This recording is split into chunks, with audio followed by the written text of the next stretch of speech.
কিসের লজ্জা আল্লাহর রাস্তে বলেন? আপনি স্পষ্ট করে বলবেন শাপলার মানুষ গরিব, শাপলার মানুষ শহরে নয়, তারা প্রান্তিক, তাদের মাথায় দাড়ি টুপি। এই জন্য যদি আপনার সমস্যা হয় তাও বলে দেন যে আমরা তাদের পক্ষে কথা বলতে পারবো না।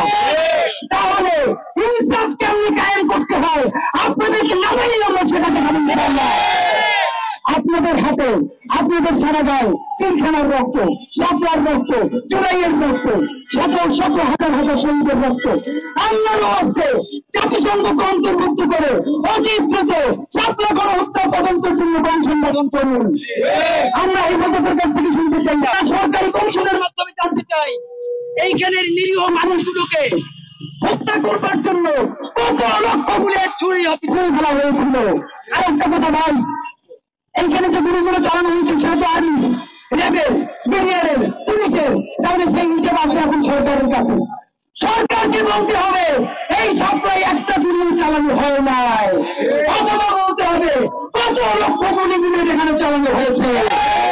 এইটা যদি না পারেন তাহলে আমরা আপনাদের কি অবস্থান করুন করবো। বন্ধুরা 2 মিনিটে শাপলার শহীদ